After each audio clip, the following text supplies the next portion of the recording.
نحمده ونصلي على رسوله الكريم اما بعد فاعوذ بالله من الشيطان الرجيم بسم الله الرحمن الرحيم اذا وقعت الواقعة ليس لوقعتها كاذبة خافضة رافعة اذا رجت الارض رجا وبست الجبال بسا فكانت هباء منبثا وكنتم أزواجا ثلاثة فأصحاب الميمنة ما أصحاب الميمنة وأصحاب المشأمة ما أصحاب المشأمة والسابقون السابقون أولئك المقربون في جنات النعيم.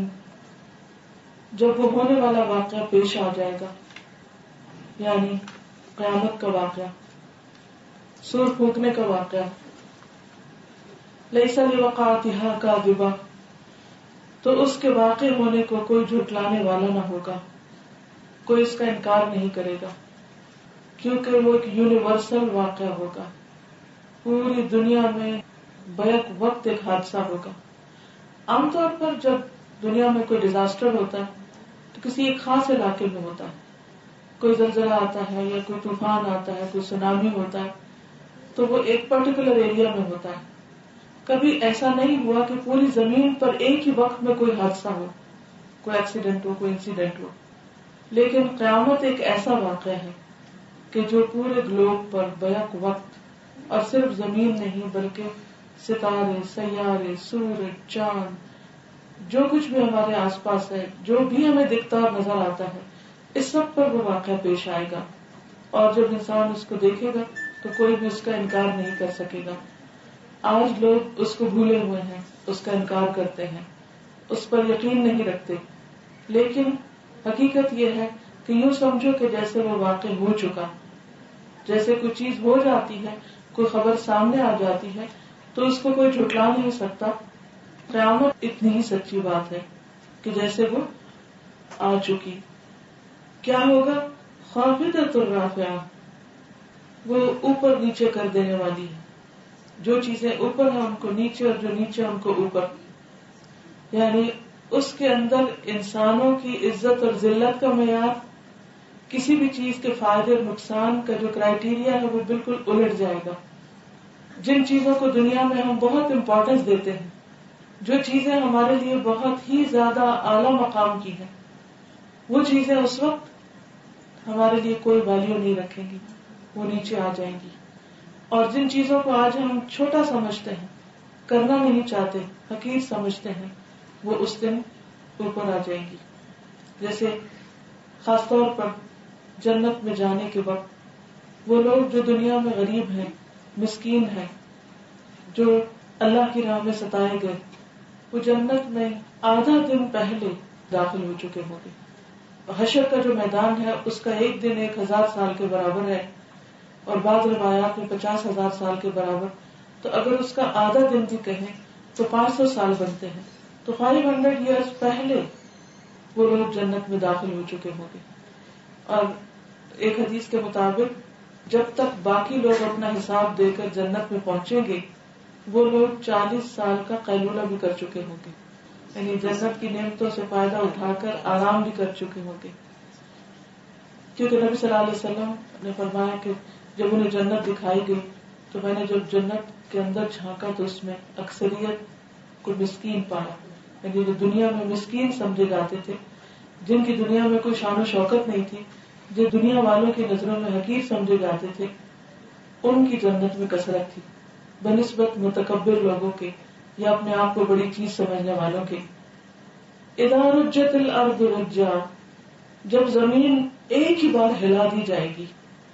وبست الجبال بسا، اور پہاڑ چورا چورا کر دیے جائیں گے، ریزہ ریزہ، یعنی بالکل ڈسٹ بنا دیے جائیں گے. فکانت ہباء منبثا، پھر وہ پراگندہ غبار بن کر رہ جائیں گے. یعنی جیسے ڈسٹ اڑتی ہے، کلاؤڈ آف ڈسٹ بن جائیں گے. وَكُنْتُمْ أَزْوَاجًا ثَلَاثًا، اور تم 3 گروہوں میں بٹ جاؤ گے. یعنی زمین پر جتنے بھی انسان ہیں ان کے 3 گروپس بن جائیں گے. وہ 3 کون ہیں؟ فَأَصْحَابُ الْمَيْمَنَةِ مَا أَصْحَابُ الْمَيْمَنَةِ، پہلا گروپ دائیں ہاتھ والے، رائٹ ہینڈ والے، عام نیک لوگ، اور تمہیں کیا معلوم کہ کتنے خوش قسمت ہیں وہ دائیں ہاتھ والے. اور دوسرا گروپ وَأَصْحَابُ الْمَشْأَمَةِ مَا أَصْحَابُ الْمَشْأَمَةِ، اور بائیں ہاتھ والے، اور تمہیں کیا معلوم کہ بائیں ہاتھ والے کیسے ہیں. یعنی ان کی بدنصیبی، بدقسمتی، بیڈ لک کا کیا کہنا کہ اب وہ کس جگہ پر کھڑے ہیں. اور تیسرا ایک اور گروپ ہے والسابقون السابقون، جو آگے جانے والے ہیں، اور وہ آگے ہی آگے ہوں گے. جو دنیا میں بھی نیکیوں میں آگے تھے وہ جنت میں بھی سب سے پہلے پہنچے ہوئے ہوں گے. اولئک المقربون، یہی لوگ تو دراصل مقرب ہیں، قریب ترین ہیں اللہ سبحانہ وتعالیٰ کے، اللہ کے پیغمبروں کے، اللہ کے محبوب بندے ہیں. فی جنات النعیم، نعمتوں والی جنتوں میں ہوں گے. ثلۃ من الاولین، اگلوں میں بہت ہوں گے، یعنی پہلے لوگ جو پہلی جنریشن گزری یا نبی صلی اللہ علیہ وسلم کے بعد کی جو پہلی جنریشن ہے ان میں سے زیادہ ہوں گے. وقلیل من الآخرین، اور پچھلوں میں سے تھوڑے ہوں گے، بعد میں آنے والوں میں سے کم ہوں گے، کیونکہ آہستہ آہستہ پھر ڈکلائن ہوتا گیا، لیکن ختم نہیں ہوں گے. آخری زمانے تک بھی ایسے لوگ موجود ہوں گے کہ جن کے اندر نیکیوں میں دوڑ لگانے کا جذبہ اور شوق ہوگا. علی سرر موضونہ، وہ مرصع تختوں پر تکیے لگائے ہوئے بیٹھے ہوں گے. مرصع یعنی کہ کارونگ اور جڑاؤ اور اس میں نگ لگے ہوئے اور خوبصورت ڈیکوریٹڈ سٹنگز ہوں گی ان کی. متکئین علیہا، وہاں وہ ٹیک لگا کر بیٹھے ہوں گے. متقابلین، آمنے سامنے ہوں گے، ایک دوسرے کو فیس کر رہے ہوں گے. کیونکہ جب انسان کسی سے خوش ہوتا ہے یا انجوائے کرتا ہے تو وہ ایک دوسرے کے قریب ہو کے بیٹھتا ہے، سامنے ہو کر بیٹھتا ہے. اور جب کوئی ناراض ہوتا ہے تو سائڈ پر یا پیچھے چلا جاتا ہے. یطوف علیہم ولدان مخلدون، ان کی مجلسوں میں ابدی لڑکے شراب پلا رہے ہوں گے جو ہمیشہ لڑکے ہی رہیں گے. یعنی جنت کے جو سرو کرنے والے ہوں گے وہ چھوٹے لڑکے ہوں گے جو بہت پھرتیلے بھی ہوں گے. جیسے ایک اور جگہ پر آتا ہے کہ وہ یوں لگے گا کہ جیسے موتی بکھیر دیے گئے. ایک حدیث میں آتا ہے کہ ایک ایک شخص کے ساتھ ہزار ہزار خادم ہوں گے اور بہت ہی ایفیشینٹ، کہ جو ان کے ایک ایک اشارے پر لپک رہے ہوں گے، اور ان کا منظر بھی بہت خوبصورت ہوگا. دنیا میں تو جب بہت سارے لوگ اکٹھے ہو جاتے ہیں تو وہ بھیڑ سی بن جاتی اور انسان گھبرا اٹھتا ہے، لیکن وہاں پر انسان کے آس پاس جو لوگ ہوں گے ان کو دیکھ کر بھی اس کا دل خوش ہوگا. بِأَكْوَابٍ وَأَبَارِيقَ، جو پیالے اور جگ، وَكَأْسٍ مِّن مَّعِينٍ، اور بہتی شراب کے چشمے سے وہ شراب لے رہے ہوں گے. یعنی کسی بوتل میں بند نہیں ہوگی یا تھوڑی سی نہیں ہوگی بلکہ کھلے عام اویلیبل ہوگی، جاری ہوگی، چشمہ جاری ہوگا اس کا. لیکن پینے میں کیسی؟ لا یصدعون عنہا ولا ینزفون، جسے پی کے ان کا سر نہیں چکرائے گا، وہ دیوانے نہیں ہوں گے اور ان کی عقل میں فطور نہیں آئے گا، یعنی ہینگ اوور نہیں ہوگا. وفاکہۃ، اور پھل، مما یتخیرون، اس میں سے جو وہ خود چوز کریں گے، ان کی پسند کے ہوں گے. دنیا میں تو یہ ہوتا ہے جی موسم نہیں ہے، اب یہ بے موسم کا پھل ہے تو اس کا ذائقہ خراب ہو گیا یا اویلیبل نہیں، یا پھر اب تو پریزرویٹوز کے ساتھ وہ اتنے کے پرانے ہو جاتے ہیں، اور یا پھر یہ کہ ان کے اندر ان کی گروتھ کے لیے، ان کے کلر کے لیے جو کیمیکلز وغیرہ ڈالتے ہیں، خاص قسم کی کھاد ڈالتے ہیں تو ٹیسٹ نہیں بنتا.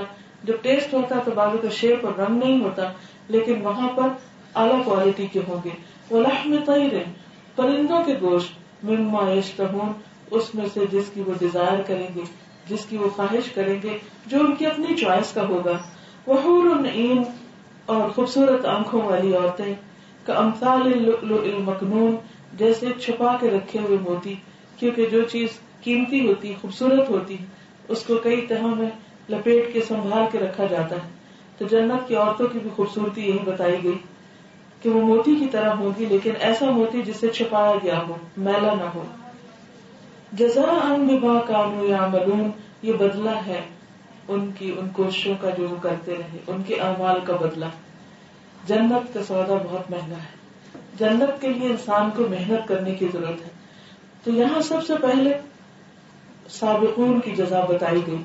لا يسمعون فيها لغوا ولا تأثيما، اس جنت میں وہ کوئی لغو، بےہودہ بات، فضول بات، ادھر ادھر کی بات نہیں سنیں گے، اور نہ کوئی گناہ کی بات، نہ کسی کی غیبت، نہ تانا، نہ ہی کسی پہ کوئی الزام تراشی، اور نہ ہی کسی کی کوئی بے وجہ کا مذاق اڑانا. یعنی کسی کی کوئی بات کسی کو ہرٹ نہیں کرے گی، اور نہ ہی کوئی ایسی باتیں کرے گا. الا قیلا سلاما سلاما، مگر ان کی آواز اور پکار سلام سلام ہی کی ہوگی. یعنی سلام جو ہے سمبل آف سیکورٹی ہے، تو ہر طرف سے ان کو ایک سکون اور ایک امن اور اطمینان کہ جس کسی کے بھی منہ سے ایسی بات نہیں ہوگی کہ جس سے کوئی خوف زدہ.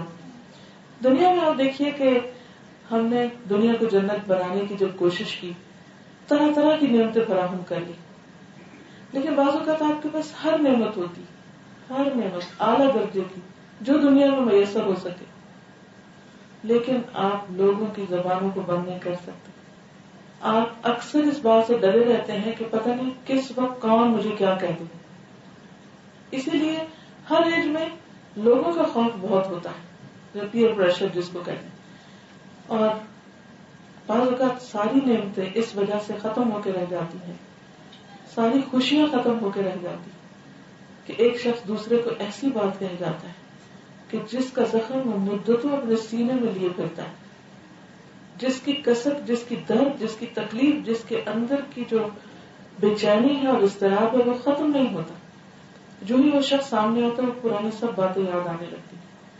بہت پیارے پیارے رشتوں کے اندر بھی بعض اوقات ماں اور بچے کے درمیان، شوہر بیوی کے درمیان، بہن بھائیوں کے درمیان، دوستوں کے درمیان، لوگوں کے درمیان ایسی باتیں ہو جاتی ہیں کہ جس کی وجہ سے لوگوں کے دل خراب ہو جاتے ہیں، دل ٹوٹ جاتے ہیں، غم پال لیتے ہیں.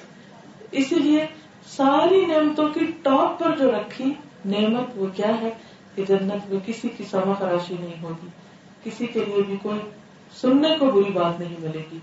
ہر شخص دوسرے کے لیے خوشی کی بات لے کر آئے گا.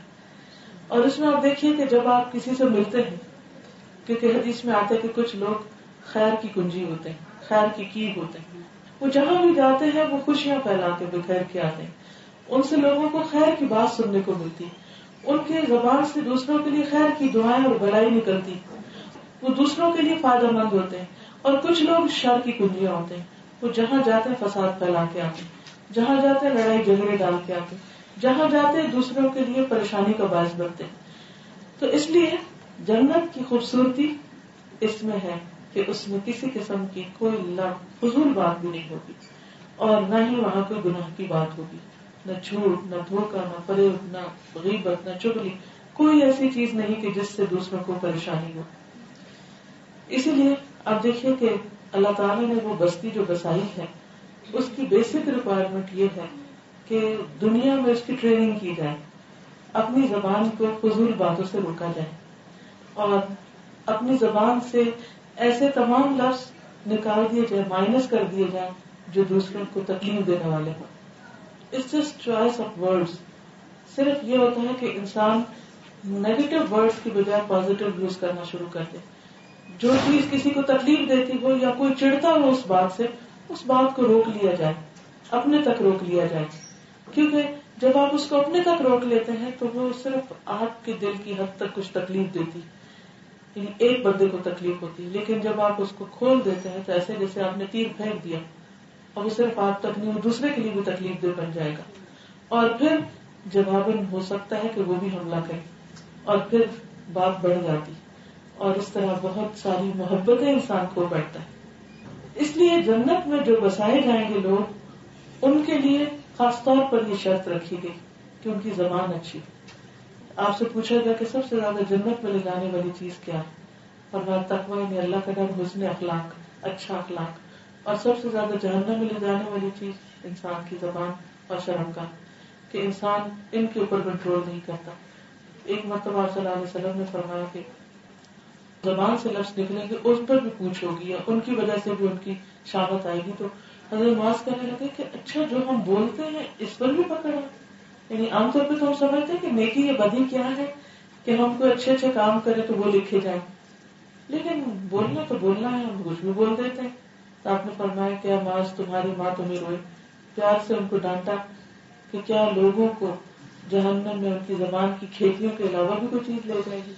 تو جیسے کھیت اگایا جاتا ہے نا، ایسے باغ میں گارڈن لگایا جاتا ہے، تو اسی طرح زبان سے نکلا وہ ہر لفظ ایک لفظ نہیں ہوتا، وہ ایک سیڈ کی طرح ہوتا ہے. بالکل.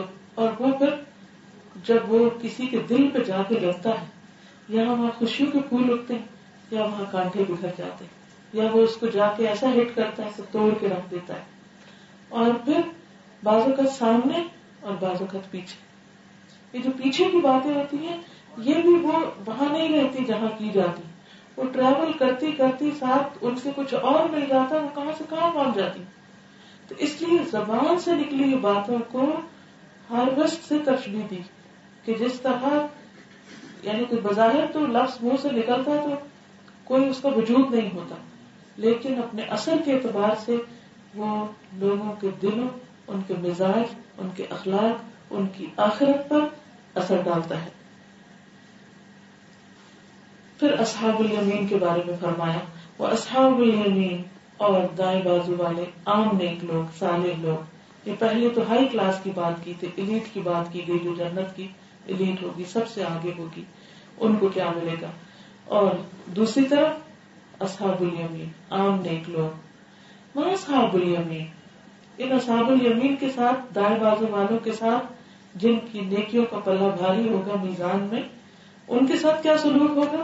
فی سدر مخضود. ان کی جنت کیسی ہے؟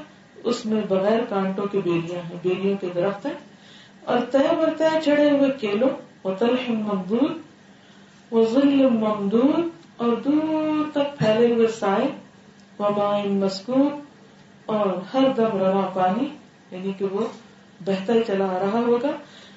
وفاکہۃ کثیرہ، بہت سے پھل، بہت زیادہ پھل، لا مقطوعۃ ولا ممنوعہ، جو کبھی منقطع نہیں ہوں گے، کبھی روکے نہیں جائیں گے، یعنی جتنا بھی کوئی کھانا چاہے ان کو میسر ہوگے. وفرش مرفوعہ، اور اونچی نشست گاہیں.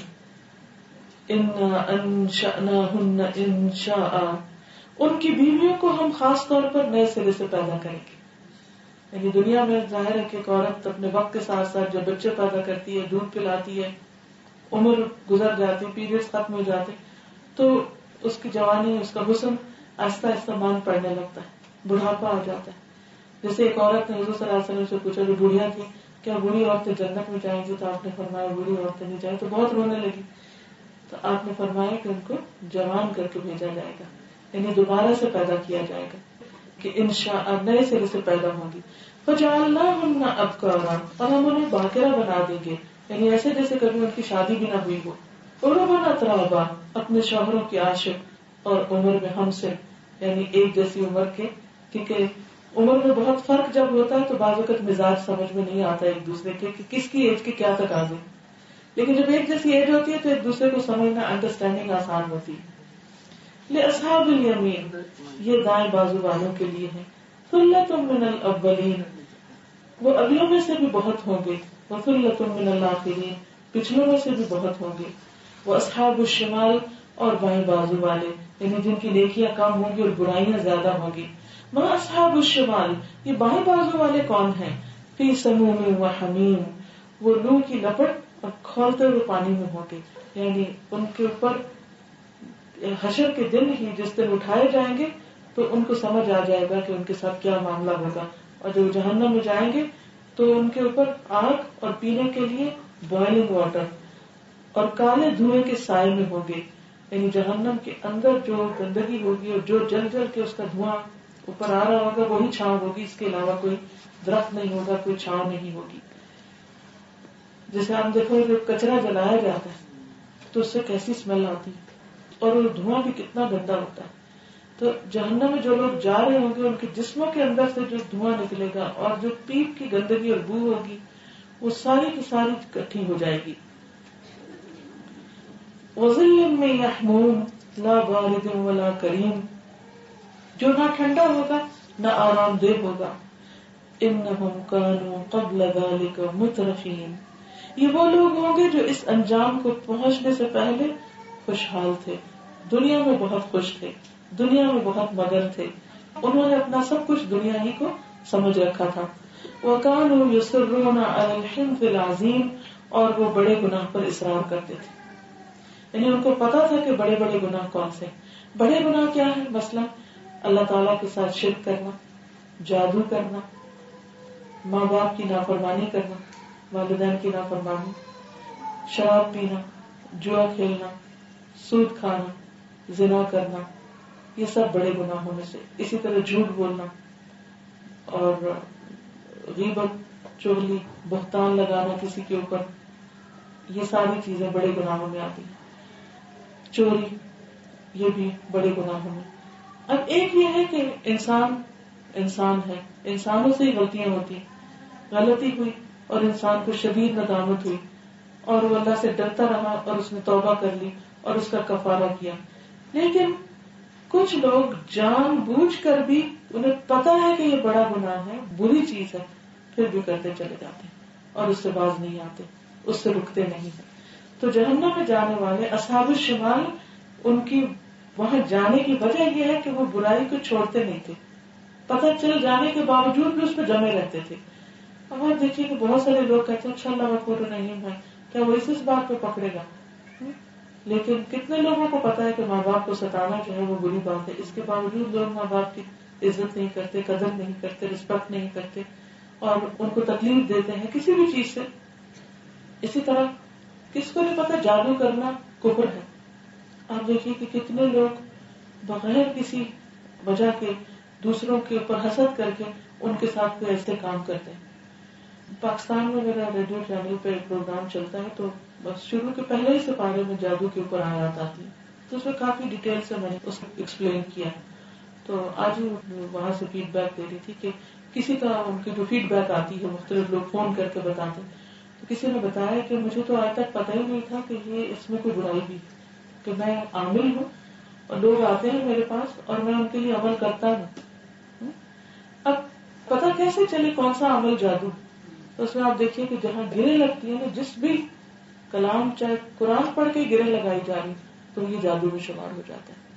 تو یہ نہیں کرنا چاہیے. اسی طرح لکیریں کھینچنا، کہ لکیریں موافق ہوں تو وہ اس سے ذائچے بنا کے چیزیں نکالیں، تو یہ شرک کی قسمیں، ان کو کفر کہا گیا.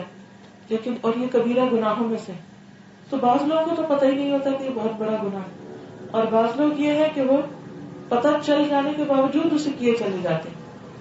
آپ دیکھیے کہ بعض اوقات لوگوں کی زندگی کس قدر حرام ہو جاتی ہے، کس قدر پریشانی اٹھاتے ہیں. بس اگر کسی کا رشتہ باندھ دیا کسی نے اور بچی کی شادی نہیں ہوتی تو ماں باپ کی دن رات کی نیندیں حرام، خود اس کے لیے کتنا پریشانی کی بات ہو جاتی ہے. اسی طرح اگر کسی اور کے ساتھ کوئی اس طرح کی زیادتی کی ہے، اثر تو باذن اللہ ہی ہوتا ہے، اگر اللہ چاہے تو اثر ہوتا ہے. لیکن جیسے اور بہت سے وائرسز جو ہوتے ہیں وہ بیماریوں کے سبب بنتے ہیں، ایسے جادو بھی تکلیف کا سبب بن سکتا ہے. اور بدترین قسم اس کی کیا ہے؟ شوہر اور بیوی کے درمیان لڑائی ڈلوانا. تو جہنم میں جانے والے بائیں بازو والے، وہ ان کا گناہ یہاں نام لے کے ڈیٹیل نہیں بتائے گئے، تو ان کو کہا کہ خود سمجھو سوچو عقل سے کام لو. لیکن جو ایک کوالٹی ان کی بتا دی گئی وہ یہ کہ ڈٹ کے گناہ کرتے ہیں، دیدہ دلیری سے گناہ کرتے ہیں اور کرتے چلے جاتے ہیں، ان سے رکتے نہیں، باز نہیں آتے. وَكَانُوا يَقُولُونَ أَإِذَا مِتْنَا وَكُنَّا تُرَابًا وَعِظَامًا أَإِنَّا لَمَبْعُوثُونَ، اور وہ کہتے تھے کیا جب ہم مر جائیں گے اور ہم مٹی میں مل جائیں گے اور ہڈیاں چور چور ہو جائیں گی پھر ہم اٹھائے جائیں گے. یعنی ان کا اصل میں آخرت پر یقین پختہ نہیں تھا. اب آباؤنا الاولون، کیا ہمارے پہلے باپ دادا ہیں، کیا ان کو بھی دوبارہ اٹھایا جائے گا؟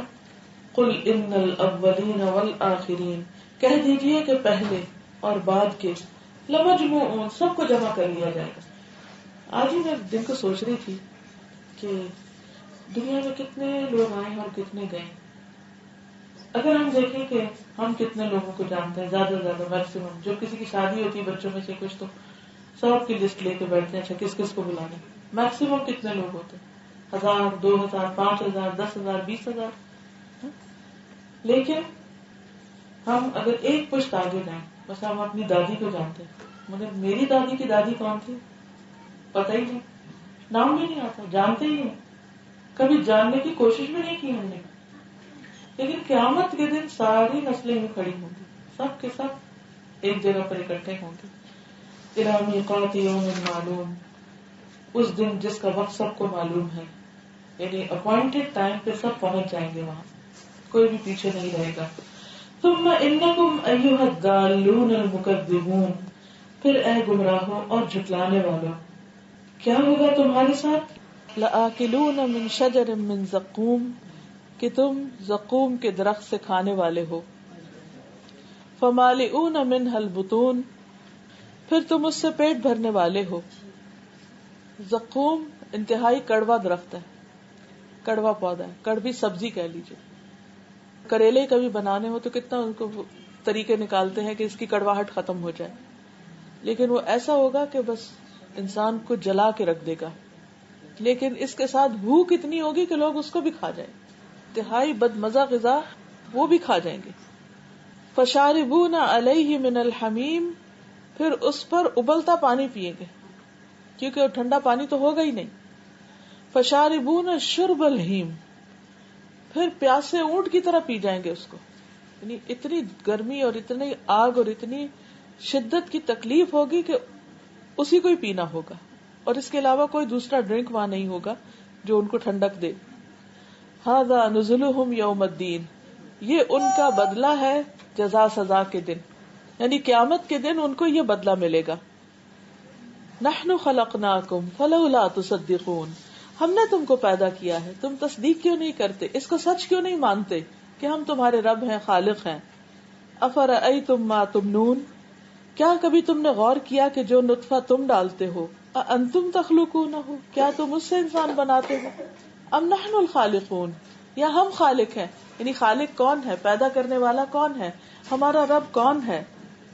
نحن قدرنا بینکم الموت، ہم نے تمہارے درمیان موت کو مقرر کیا ہے، تقسیم کیا ہے، یعنی موت کا وقت ہم نے مقرر کیا ہے. عام طور پر ایسا ہوتا ہے کہ جب کوئی فوت ہو جاتا ہے، اور اگر جوانی میں کوئی فوت ہو جائے یا اچانک فوت ہو جائے تو لوگ اس کو قبول نہیں کرتے، ایکسپٹ نہیں کرتے، اور دوسرے لوگ بے وجہ کی تعویلیں کرتے رہتے ہیں، یہ ہو گیا وہ ہو گیا. حالانکہ ہر ایک کا وقت لکھا ہوا ہے، اور جس نے لکھا ہے اس وقت کو آ جانا ہے. کیونکہ ہم نے سوچا نہیں ہوتا جانے کا تو ہم یقین بھی نہیں کرتے پھر کہ چلے گئے. کیونکہ ہمارے ذہن میں کیا ہوتا ہے، اتنی لمبی آرزویں ہوتی ہیں، یہ پڑھیں گے، یہ بنیں گے، پھر یہ کریں گے، پھر یہ کریں گے. اچانک بریک لگ جاتی ہے تو ہم وہی کھڑے ہوتے، نہیں ابھی یہ کرنا تھا. نحن قدرنا بینکم الموت، ہم نے تمہارے درمیان موت کو تقسیم کیا ہے، اور ہم اس سے عاجز نہیں کہ تمہاری شکلیں بدل دیں اور تمہیں کسی ایسی شکل میں پیدا کر دیں جن کو تم نہیں جانتے. یعنی اگر تم دنیا میں اللہ کی نافرمانی کرتے ہو تو اللہ تعالیٰ دنیا میں بھی سزا دے سکتا ہے، جیسے پچھلی قوموں میں سے خنزیر اور بندر بنائے گئے. اپنی پہلی پیدائش کو تو تم جانتے ہو، پھر تم سبق کیوں نہیں لیتے، سمجھتے کیوں نہیں؟ اللہ کی اس بات سے تم ڈرتے کیوں نہیں؟ کیونکہ انسان اپنی شکل کے بارے میں بہت کانشیس ہوتا ہے کہ ہماری شکل کیسے ہو، اور اس کے اوپر کچھ فرق نہ آ جائے. افرأیتم ما تحرثون، کیا تم نے کبھی سوچا کہ یہ بیج جو تم ڈالتے ہو، اانتم تزرعونہ ام نحن الزارعون، کیا ان سے کھیتیاں تم اگاتے ہو یا اگانے والے ہم ہیں؟ یہ کون پیدا کرتا ہے یہ سب کچھ؟ لو نشاء لجعلناہ حطاما فظلتم تفکہون، ہم چاہیں تو ان کھیتیوں کو بھس بنا کے رکھ دیں، ختم کر کے رکھ دیں، اور تم طرح طرح کی باتیں بناتے رہ جاؤ کہ یہ ہو گیا، وہ ریزن ہے. یعنی کہ ویدر کو بلیم کرو، ہواؤں کو، زمین کے مسائل کو، کہ اس میں شور ہو گیا، کچھ ہو گیا. لیکن اصل میں تو اللہ کا حکم ہے، اور تم اس وقت کیا کہو کہ انا لمغرمون، کہ ہم پہ تو چٹی پڑ گئی. بل نحن محرومون، بلکہ ہمارے تو نصیب ہی پھوٹے ہوئے. یہ کیوں کہا گیا؟ اس لیے کہ جب انسان کو کوئی نعمت ملتی ہے تو انسان کہتے ہیں میری کوشش، میری عقل، میری محنت کا نتیجہ ہے. اور جب اس کا کوئی نقصان ہو جاتا ہے تو اس وقت وہ یہ نہیں کہتا میری کوئی غلطی ہے، اس وقت وہ تعویلیں کرنے لگتا ہے، جسٹیفیکیشن ڈھونڈتا ہے، کبھی کسی کو بلیم کرتا ہے، کبھی کسی کو کرتا ہے، کبھی نیچر کو، کبھی لوگوں کو، کبھی نظر ہے، حسد ہے، فلاں ہو گیا فلاں ہو گیا، اپنی غلطی نہیں مانتا. لیکن اصل بات یہ ہے کہ اللہ جس کو جو چاہے دے اور جہاں سے جو چاہے ختم کر دے. افرأیتم الماء الذی تشربون، کیا تم اس پانی کو کبھی دیکھتے ہو؟ یعنی غور سے دیکھتے تو ہم روز ہی ہیں. کیا دیکھا تم نے اس پانی کو جو تم پیتے ہو کہ پانی کیسے بنا ہے؟ انتم انزلتموہ من المزن، کیا بادل سے تم نے اس کو اتارا تھا؟ ام نحن المنزلون، یا ہم اتارنے والے ہیں؟ بارش کون برساتا ہے؟ پانی کون لاتا ہے؟ لو نشاء جعلناہ اجاجا، ہم چاہے تو اس کو بھی کڑوا کر دیں. جیسے سمندر سے اٹھتی ہے نا بادل، تو سمندر تو کڑوا ہوتا ہے، لیکن وہ اوپر جا کے پھر دوبارہ برستا ہے تو میٹھا ہو جاتا ہے، پھر واپس اسی نمک میں ملتا ہے، پھر دوبارہ اسی طرح واٹر سائیکل چلتا ہے. تو یہ اللہ تعالیٰ کا خاص فضل ہے، وہ چاہے تو نیچے سے نمک بھی ساتھ اٹھا دے اور کڑوا ہو جائے سب کچھ. فرمایا فلولا تشکرون، پی کر شکر ادا کیوں نہیں کرتے؟ اب دیکھیے کہ زندگی ساری ہماری پانی پر ہے، پینے، کھانے، دھونے، نہانے، پکانے، ہر چیز میں پانی چل رہا ہے.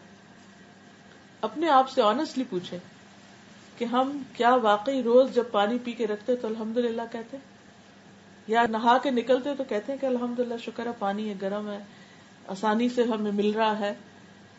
یہ سب کچھ کہاں سے؟ اگر انسان سوچے، اگر ہم اس وقت یہ جاننے کی کوشش کریں، بیٹھ کے صرف اس پر ریسرچ کریں کہ یہ جو میرے ہاتھ میں پانی ہے، یہاں میرے ہاتھ تک پہنچا اور جس کا میں نے گھونٹ بھرا، یہ کتنی منزلیں طے کر کے آیا.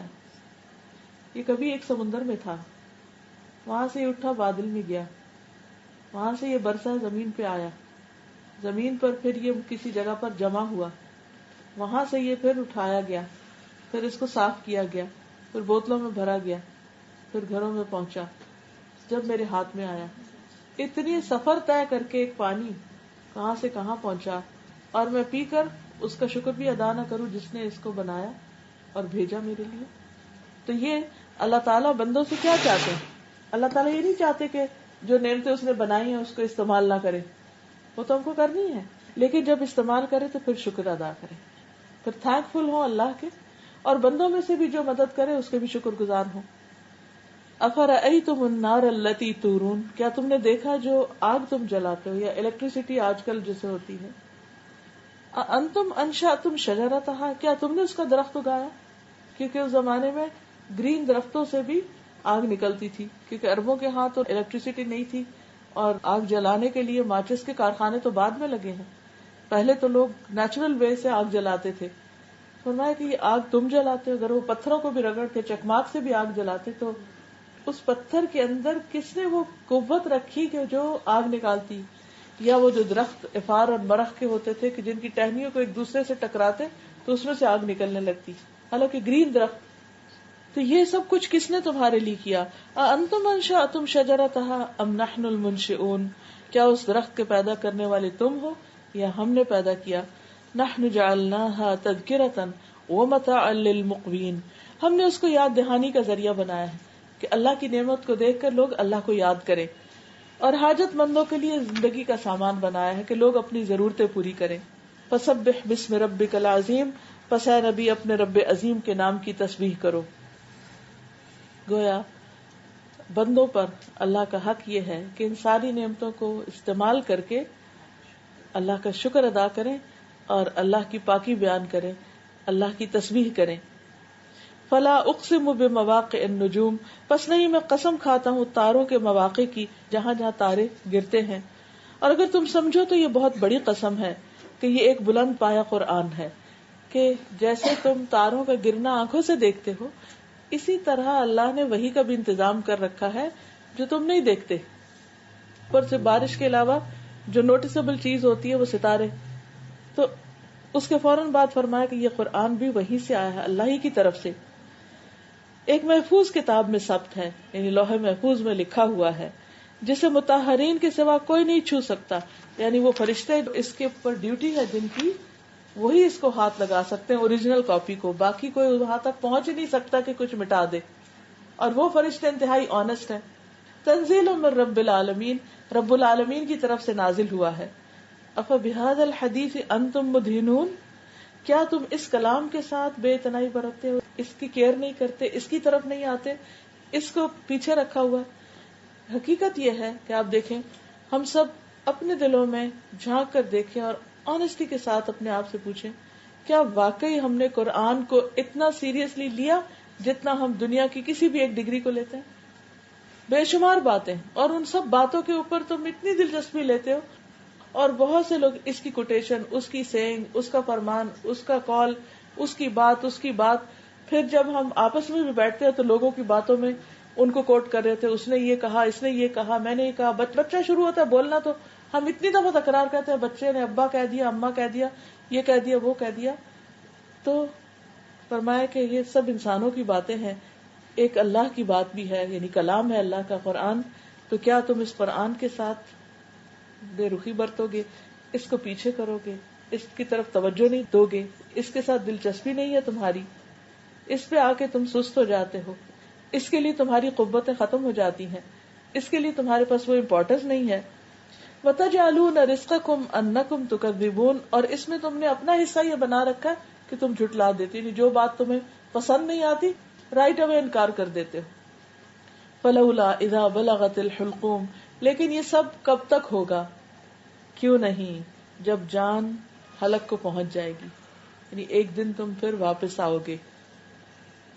انسان کو جو فری چوائس ملی ہے، فری ول ملی ہے، فریڈم آف چوائس ہے، بولنے کی قوت ہے اور انکار کرنے کی، اقرار کرنے کی، ان سب کی ایک لمٹ ہے، لمیٹڈ پیریڈ آف ٹائم. اور جب وہ ختم ہو جاتا ہے تو اس کے بعد کیا ہے، انسان اس سے آگے نہیں جا سکتا. تو اب موت کا منظر کھینچا گیا. وَأَنْتُمْ حِينَئِذٍ تَنظُرُونَ، اس وقت تم دیکھ رہے ہوتے ہو مرنے والے کو. وَنَحْنُ أَقْرَبُ إِلَيْهِ مِنْكُمْ وَلَكِنْ لَا تُبْصِرُونَ، اور ہم تم سے زیادہ اس کے قریب ہوتے ہیں لیکن تم دیکھ نہیں پاتے. یعنی جان نکالنے والے فرشتے جو ہیں وہ پاس ہوتے ہیں اس کے، اور تم نہیں دیکھ سکتے. یہ لمٹ ہے تمہاری. آخر وقت تک ڈاکٹر کو نہیں پتا چلتا کہ یہ بچے گا یا مرے گا. فرشتے بیٹھے آس پاس، وہ مشینوں سے ہی دیکھ رہے ہیں اور کچھ ڈیسائیڈ نہیں کر پا رہے. لیکن مرنے والے کو پتا چل رہا ہوتا ہے اب یہ چھوڑیں گے نہیں مجھے، اب تو میری جان لے کر ہی جائیں گے. فَلَوْلَا إِن كُنتُمْ غَيْرَ مَدِينِينَ، پھر اگر تم کسی کے محکوم نہیں ہو، یعنی تم اپنے آپ کو کسی کے انڈر نہیں سمجھتے، آزاد زندگی بسر کر رہے ہو، ترجعونہا، تو اس مرنے والے کو واپس لاؤ. یہ ایک چیلنج کر رہے ہیں اللہ تعالیٰ کہ اگر تم سمجھتے ہو کہ کوئی تمہیں کچھ نہیں کہہ سکتا اور تمہیں کسی کی بات نہیں ماننی اور تمہیں وہ نہیں کرنا جو قرآن کہتا ہے یا اللہ تعالیٰ فرماتے ہیں، تو پھر تم تجربہ کرو. کیونکہ ہوتا کیا، اللہ کی بات کون نہیں مانتا جو ایروگینٹ ہوتا ہے، اللہ کے کلام کو کون نہیں مانتا جس کے اندر تکبر ہوتا ہے، جو اپنے آپ کو بہت عقل مند سمجھتا ہے، جو اپنے آپ کو ابو قرآن سمجھتا ہے، ناٹ ان سینس کی زبان سے کہے کہ میں اس سے زیادہ، لیکن قرآن کی باتوں کو چھوٹا سمجھ کے اور 1400 سال پرانی چیز سمجھ کے اس کو پیچھے کر دیتا ہے.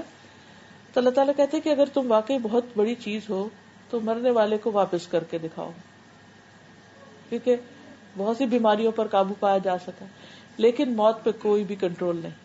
کہ اگر تم واقعی بڑی چیز ہو، کیونکہ زندگی اللہ دیتا ہے، موت بھی اللہ دیتا ہے، بھلا اللہ سے یہ اختیار چھین کے تو دکھاؤ کہ وہ مار رہا ہے اور تم کو نہیں، میں مرنے نہیں دوں گا.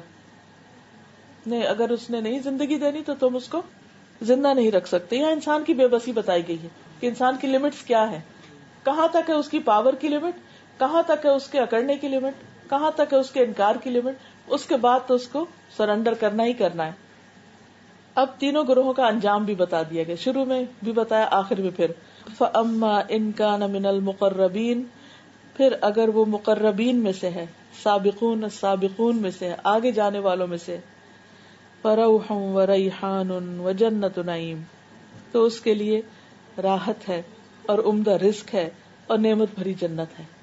ریحان کا ایک معنی پھول بھی کیا جاتا ہے کہ جب مرنے والا مر رہا ہوتا ہے تو فرشتے جو کفن لے کر آتے ہیں تو خوشبودار ہوتا ہے، یعنی ماحول کے اندر بھی ایک خوشبو ہوتی، ایک خوشی ہوتی، اور پھر اس کو لے جاتے ہیں جنت کے باغوں میں. کیونکہ قبر میں جب دفناتے ہیں تو قبر یا جہنم کے ٹکڑوں میں سے ایک ٹکڑا یا جنت کے ٹکڑوں میں سے ایک ٹکڑا ہو جاتا ہے.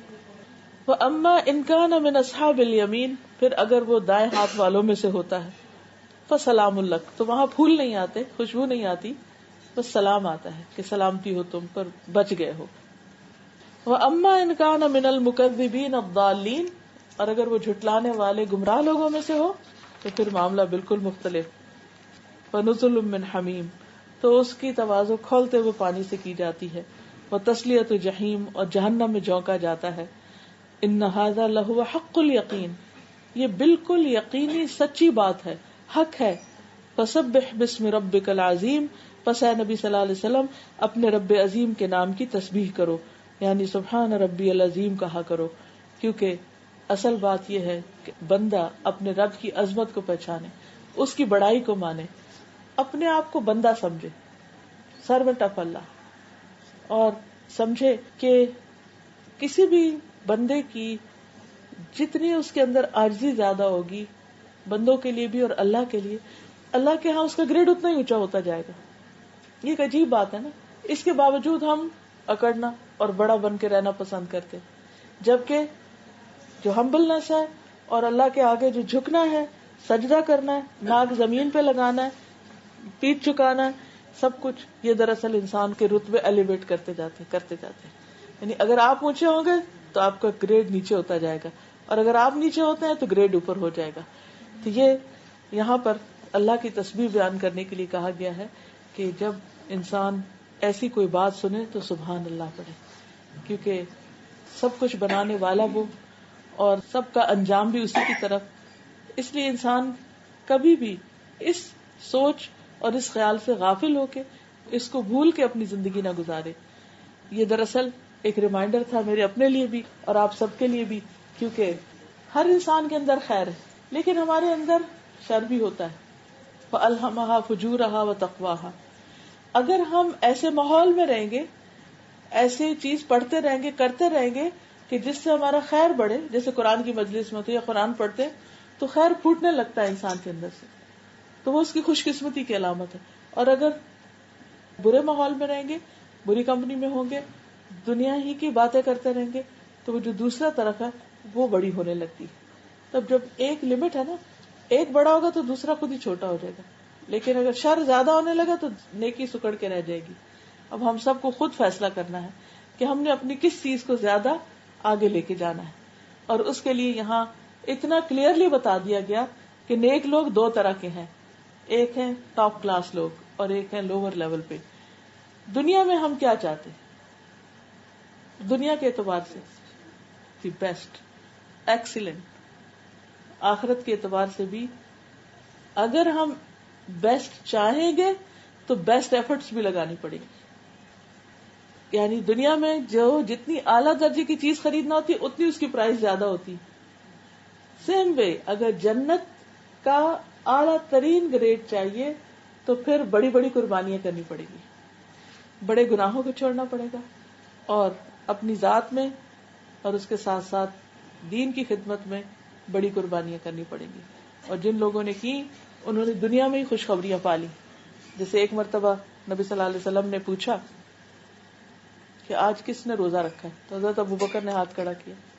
آپ نے پوچھا آج کس نے غلام آزاد کیا، انہوں نے ہاتھ کھڑا کیا. آپ نے پوچھا آج کس نے مریض کی عادت کی ہے، مریض کو وزٹ کیا، آپ نے ہاتھ کھڑا کیا. ساری مجلس میں ایک تھے، ہر نیکی پہ ہاتھ کھڑا کر رہے تھے کہ میں نے کیا، میں نے کیا. ایک اور روایت میں تھا شاید حضرت عمر نے پوچھا کہ یہ تو میں مانتا ہوں تم نے روزہ رکھا ہے، ٹھیک ہے تم نے غلام بھی آزاد کیا، یہ بیمار کو کس طرح تم پوچھ کر آ گئے اتنی صبح صبح، یعنی ابھی تو فجر کے لیے سب کٹھے ہوئے ہیں تو تم یہ بھی نیکی کر کے آ گئے. یعنی ارلی مارننگ سے شروع ہو جاتا. ہم تو وہ آرام کا وقت سمجھتے ہیں نا، ابھی تو دن چڑھا ہے، ذرا سوچ سمجھ کے اٹھیں گے پھر کچھ کریں گے. تو نے کہا کہ جب میں نکلا تو مجھے پتا چلا کہ وہ عبد الرحمن بن عوف شاید بیمار ہیں، ان کا نام آتا ہے یا کسی اور کا. تو میں نے کہا کہ مسجد سے پہلے جاتے ہوئے ان کا حال پوچھتا ہوا چلا جاؤں. کہ جس نے کام کرنا ہوتا ہے وہ سستی نہیں کرتا، کیونکہ کل نہیں پتا کہ موقع چلا جائے. آج ہاتھ میں ہے، وقت ہے، زندگی ہے، صحت ہے، مال ہے، علم ہے، آج کر لو کچھ کرنا ہے. حافظہ کمزور ہو جاتا ہے، اپنی زبانی یاد کی باتیں بھول جاتی ہیں، ریفلیکسز ویک ہو جاتے ہیں، بہت سی چیزیں ہم جلدی کرنے کے عادی ہوتے. اب آپ دیکھیں چلنا بھی سلو ہو جاتا ہے. تو جس وقت جس کے پاس جو ہو اسے استعمال کر لے. یو نیور نو کل کیا ہوتا ہے. تو میسج یہ تو سابقون السابقون، سب سے آگے جانے والے نیکیوں میں، دیر نہیں کرنی. ہم لوگ کو سستی کی وجہ سے بہت سے کام نیکی کے رہ جاتے ہیں. اچھا آج کرتے ہیں، آج کرتے ہیں، اللہ ہم کو معاف کر دے. کیونکہ سستی شیطان کا بہت بڑا ٹرک ہے. وہ ٹرک کھیلتا، وہی نہیں کہتا نہ کرو، وہ کہتا اچھا ہو جائے گا نا، اتنی کیا جلدی، بعد میں کر لینا بعد میں. نماز کا وقت ہو اس میں سستی، صدقہ خیرات ہو اس میں سستی. کسی کو وزٹ کرنا ہو, کوئی بیمار ہو, پوچھنا ہی ہو, کال ہی لگانی ہے کسی کا حال پوچھنے کو, اس میں سستی. تو ہم کو اس سے بچنا چاہیے کہ اگر ہم چاہتے سابقون وہ ٹاپ کلاس گھر کے, آپ نے فرمایا کہ جیسے آسمان پہ صبح کے وقت تارا دیکھتے نا کلیئر اور وہ اونچا, ایسے ہی تمہارے درجے سے کچھ جنتیوں کے وہ گھر ہوں گے وہاں اوپر ٹاپ پہ. تو صحابہ نے پوچھا کہ وہ انبیاء کے ہوں گے اور بڑے ان لوگوں کے ہوں گے, تو آپ نے فرمایا کہ نہیں, انبیاء نہیں, نیک لوگوں کے بھی ہوں گے, کہ جو یعنی کہ ایسے ہی سابقون کی جو نیکیوں میں اونچے جا رہے تھے وہ وہاں بھی ان کے گھر اونچے ہوں گے. تو وہ حضرت ابوبکر والی جو حدیث میں سنا رہی تھی اس میں یہ تھا کہ جس شخص کے یہ اعمال ایک دن میں جمع ہو جائیں اس کے لیے جنت ہے, کہ اس نے روزہ بھی رکھ لیا, اس نے صدقہ بھی کر لیا, اس نے بیمار کو بھی دیکھ لیا. اچھا ہم کیا کرتے ہیں جب روزہ رکھ لیں تو پھر کہتے ہیں آج ہمارا روزہ ہے, آج ہم کہیں جا نہیں سکتے, کل جائیں گے. یعنی کسی ایک دن میں ایک ہی کام کر کے ہم خوش ہو جاتے ہیں کہ بہت کچھ کر لیا, لیکن آگے جانے والے تو اور حریص ہوتے ہیں کہ سب کچھ ایک ہی دن میں اکٹھا کر لیں. چند ایک حدیثیں میں نے جنت کے موضوع پر جمع کی تھی, اس میں سے میں کچھ ایک آپ کے ساتھ شیئر کروں گی. جنت کا جو راستہ ہے اس میں سچ بولنا جو ہے وہ جنت کی طرف لے جاتا ہے. سچ چاہے ویسے بولا جائے یا سچا وعدہ ہو, نبی صلی اللہ علیہ وسلم نے فرمایا سچ بولنا نیکی ہے, نیکی جنت کا راستہ دکھاتی ہے. اور بندہ سچ بولنے کی کوشش میں لگا رہتا ہے کہ میں اپنی زبان سے کوئی غلط بات نہیں کروں گا, یہاں تک کہ اللہ کے یہاں سچا لکھ دیا جاتا ہے کہ یہ بہت سچا انسان ہے. اب دیکھیں دنیا میں بھی پہچان ہو جاتی ہے نا کہ یہ کبھی غلط بیانی نہیں کرے گا, یہ دھوکہ نہیں دے گا, یہ ہیر پھیر نہیں کرے گا, یہ بہت کھرا انسان ہے, آنےسٹ ہے, سچا ہے. تو اللہ کے یہاں بھی اس کا اس گروپ میں نام آ جاتا ہے.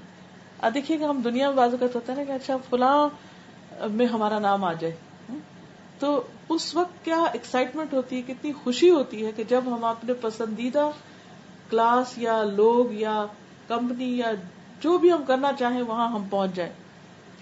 اور جھوٹ برائی ہے, برائی دوزخ کا راستہ دکھاتی ہے. بندہ جھوٹ بولنے میں لگا رہتا ہے یہاں تک کہ جھوٹا لکھ دیا جاتا ہے. اسی طرح ایک چھوٹی سی حدیث ہے, اگر یاد رہے تو بہت فائدہ ہوگا. نبی صلی اللہ علیہ وسلم نے فرمایا جو مجھ پر درود بھیجنا بھول گیا وہ جنت کے راستے سے بھٹک گیا. درود پڑھنا جو ہے یہ اتنی بڑی نیکی, اور اگر کوئی اس کا اہتمام نہیں کرتا تو وہ بھول گیا راستہ جنت کی طرف جانے کا. اب خاص طور پہ جمعے کا دن, اس دن کا درود جو ہے وہ اس لیے شاید کہا کہ اگر ہر دن یاد نہیں رہتا تو اس دن کچھ نہ کچھ اہتمام ضرور کرے. تو ویسے تو یہ کہ اگر ہم لوگ عادت ڈالیں, مثلا اگر صبح کے وقت اٹھ کے ہم کوئی واک کرتے ہیں, اسٹریچز کرتے ہیں یا کوئی بھی, تو باندھ لیں کہ اتنا درود روز پڑھنا ہے. یا لیٹے ہیں تو لیٹ کر اس وقت کو باندھ لیں کہ دوپہر کے لیے آرام کرنے کو لیٹے ہیں, یا ڈرائیو کر رہے ہیں, یا کوئی بھی ایک چیز. لیکن جب تک ہم باندھتے نہیں وہ ہوتا نہیں کام. کبھی تسبیح کرتے, کبھی وہ, کبھی ایک کیا, کبھی دوسرا بھول گئے.